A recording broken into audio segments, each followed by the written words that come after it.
வணக்கம் விவஸ். நான் உங்கள் ரமேஷ். இன்னைக்கு நம்ம பார்க்க போறது அ இது ரொம்ப மோசமான ஒரு வெப்பன். ஆமா. அ உள்ளபடியே சொல்ல போயாச்சுன்னா, இதுவரைக்கும் நான் இந்த மாதிரி ஒரு வெப்பன நான் வாழ்க்கையில சந்திச்சதே இல்ல. அந்த மாதிரி ஒரு வெப்பன்.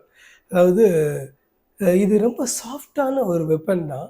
ஆனா பார்த்தீங்கன்னா, இதுக்கு முன்னாடி அ கத்தி நிக்க முடியாது, அ வாள் நிக்க முடியாது, கோடரி நிக்க முடியாது.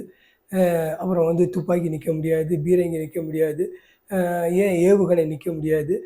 அப்புறம் நம்ம ரொம்ப பவர்ஃபுல்னு சொல்லிட்டு இருக்கிற அந்த நியூக்ளியர் பாம் இருக்கு இல்லையா? அ இது கூட நிற்க முடியாதுங்க. ஆனா ரொம்ப சாஃப்ட்டான வெப்பன். சீக்கிரம் சொல்லுப்பான்றீங்களா? அதுதாங்க வேற ஒண்ணும் இல்ல. மனுஷனுடைய நாக்கு. இந்த நாக்கு இருக்கே நாக்கு, இதே மாதிரி மோசமான ஒரு ஆயுதம் கிடையவே கிடையாது. ம். ரொம்ப சாஃப்ட்டான ஆளு அவரு. ஆனா பார்த்தீங்கன்னா, அ தப்பி தவறி அவர் கொஞ்சம் ராங்கா, ரூல்டா பேச ஆரம்பிச்சுட்டாருன்னா, அ அடிதடி, கலாட்டால இருந்து ஏன் வேர்ல்டு வார் கூட வந்துடும். இதுதான் உண்மை. ஸோ இந்த நாக்க அ ரொம்ப நம்ம ஜாக்கிரதையா பயன்படுத்தணும். அதாவது பொதுவா சொல்லுவாங்க, "ஒரு சொல் வெல்லும், ஒரு சொல் கொல்லும்" அப்படிம்பாங்க.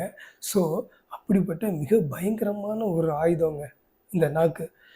சத்தியமா "என்னடா நமக்குள்ளால தானே இருக்கு, அதுவும் ஃப்ரீயா தானே உள்ளுக்கு கிடக்கு" அப்படின்னு சொல்லிக்கிட்டு, நாம பாட்டுக்கு அத விளையாட விட்டுர்றோம். அதனால பார்த்தீங்கன்னா நல்ல நட்புக்குள்ளால பிரிவு, அப்புறம் குடும்பத்துக்குள்ளால பிரிவு, அதுக்கப்புறம் பார்த்தீங்கன்னா, தேசத்துக்குள்ளால பிரிவு. மோசமான ஒரு ஆயுதம். பெரிய பெரிய போர்கள இந்த நாக்கு தடுக்கவும் செஞ்சிருக்கு. அதே நேரத்தில பெரிய பெரிய போர்கள இந்த நாக்கு உருவாகவும் செய்திருக்கு. ஃப்ரீயா இருக்கே அப்படின்னு சொல்லிட்டு, ரொம்ப கண்டமேனிக்கு அத யூஸ் பண்ணாம, அத கொஞ்சம் கண்ட்ரோலா, கொஞ்சம் இல்லங்க, ரொம்பவே கண்ட்ரோலா பயன்படுத்துங்க. உங்க வாழ்க்கை சிறப்பா இருக்கும். டாப்பா இருக்கும். ஓகே. மீண்டும் இதே மாரி ஒரு நல்ல விஷயத்தோடு உங்கள சந்திக்கலாம். பாய்.